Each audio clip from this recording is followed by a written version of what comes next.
দেখার জন্য আল্লাহ কেন আমাকে বাঁচিয়ে রেখেছে।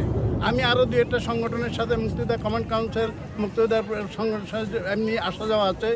আজকে দেখি যারা মুক্তিযোদ্ধা কাউন্সিলে আছেন, যখন বলি যে ভাই মুক্তিযোদ্ধা আমরা কি পূর্ব পাকিস্তানে বাস করছি নাকি জামাত ইসলাম সরকার, এখন আমরা কোথায় বাস করছি, তারা কোনো নিশ্চুপ। যিনি উপদেষ্টা আছেন ওনার সাথেও প্রশ্ন করছি, সেই আমার হয়েছিল, বলছে আপনারা চুপ থাকেন, আমরা এমন কিছু করতে পারি না। কিছু বললে ভাতা বন্ধের হুমকি, ভাতার তো অক্ষর করি না। আমি তো ভাই 40 বছর কোনো ভাতা দিই নাই সরকার থেকে, একটা পয়সা নিই নি। যে বীর মুক্তিযোদ্ধা আমি কোনোদিন দাবি করি নাই, আমার ছেলে সন্তান কোনো কোর্টে আমি ভর্তি করাই নেই। তা আজকে অত্যন্ত ভারাক্রান্ত হৃদয় এই বুদ্ধিজীবী মাজারে এসে যা দেখলাম, সেটাতে আমার আত্মহত্যা করা ছাড়া আর কিছুই নাই। আত্মহত্যা মহাপাপ, নাহলে আমি আজকে আত্মহত্যা করতাম।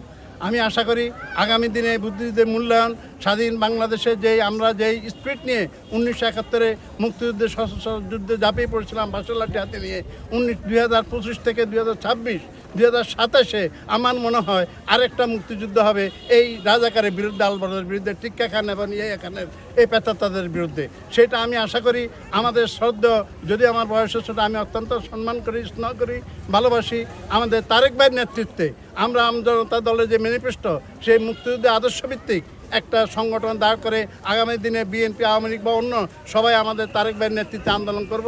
আমরা একটা সুফলা সুন্দর বাংলাদেশ গড়ে তুলতে পারবো, যেখানে মুক্তিযুদ্ধের চর্চা আমরা স্বাধীনভাবে করতে পারবো। মুক্তিযুদ্ধের ইতিহাস স্বাধীনভাবে যারা আমাদের পরবর্তী জেনারেশন আছে তারা লিখতে পারবে। এই জাতি একটা সত্যিকার ইতিহাস জানতে পারবে। শহীদের মূল্যায়ন হবে, শহীদ পরিবারের মূল্যায়ন হবে, জাতির মূল্যায়ন হবে, নেতৃত্বের মূল্যায়ন হবে। কে অবিশ্বাস করে এবং তারা বিরোধিতা করেছিল, তারা যখন আজকে এই শহীদ বেদিতে এসে ফুল দেয়, এখানে এসে ন্যারেটিভ তৈরি করে, সেটা এই জাতির জন্য দুঃখজনক।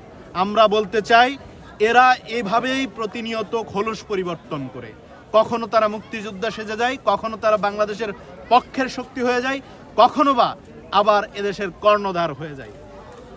কাজেই প্রত্যেকটা শহীদ পরিবার এবং দেশপ্রেমিক নাগরিকদেরকে সচেতন থাকতে হবে। কারা 71-এ আমাদের মুক্তিযুদ্ধের বিরোধিতা করেছিল, কারা আমাদের এই সোনার বাংলাদেশ গড়ার লক্ষ্যে যারা জীবন দিয়েছিল তাদের বিরোধিতা করেছিল, এই লক্ষ্যে এই যে ষড়যন্ত্র, এই ষড়যন্ত্রকারীদের বিপক্ষে আমাদের সোচ্চার থাকতে হবে এবং সজাগ থাকতে হবে। যদি আমরা সেটা না করতে পারি, আগামীর বাংলাদেশ তারা কলঙ্কিত করবে।